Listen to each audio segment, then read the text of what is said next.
Hi, here's a list of names from within the church. I'm not too sure why Ethelstan is there twice. Anywho, adjacent to the church there was a monastery which was bought/given to the Champerdowns, I think, on the dissolution of the Catholic Church in England under Henry VIII of 1535. The book I looked at said it was conveyed to Richard Eliot in 1565. I always like it when they use these passive words like conveyed. Something went on there. Anyway, Port Priory was renamed Port Eliot. Porter, possibly linked to the fire summons Mrs. Porter, a word which means to carry in French, but could be a homonym for port, as in a door at a stretch. I found some interesting quotes in the book that I was looking at, which was called the Cornwall Register, I think. There was an ancient chapel at St. Winnall's in this parish, and also one at Hessenford. Eucharius, commonly called the Levite, who wrote 108 homilies and other books, lived.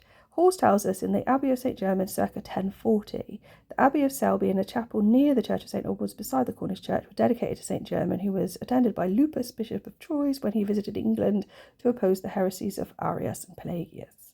I just was really interesting. Eucharius, somebody who liked to write a lot, called himself, or was called, the Levite. In 1358, some relics of St. Germanus were received from his abbey at Auxerre through Sir Nicholas Tremors, I haven't looked him up, and deposited in the priory. Again, quite passive language, isn't it? And in 1361, an indulgence of 40 days was granted to penitents who should visit at stated times its conventual church. I don't even know what that means. A later quote says, today the only relics remaining from the monastery, apart from the church itself, are a 15th century statue of St. Anthony of Padua, 13th century font, a 13th century coffin in the porch, and a misericord seat with a carving of Dando and his hounds. Hounds of the Baskervilles, maybe? Dando, as the legend goes, was a monk who took drink from a man on horseback, the devil, on the Sabbath. With his hounds, he was reputedly dragged into the waters and never seen again. His ghost and his hounds are said to haunt the estate. The drink and the man on horseback might relate to Dionysus type myth, maybe. The reference to the candelabra or the menorah reflecting the light on the table evoked the Last Supper for me, even though there's no actual light, although Jesus is the light of the world. And to me was suggested of William Blake's To Those Feet in Ancient Times legend. The table, as I've said many times, is also a depiction of Newt as the sky, and there are several place names beginning with New or saint names in Cornwall, and St. German's was part of the pilgrim path, perhaps alluded to in landscapes.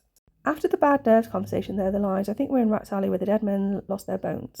Many have drawn association with trenches of World War I, and certainly the imagery is vivid and fits well. However, there's a correspondence with St. Germanus' relics, them bones. We don't know where they are today.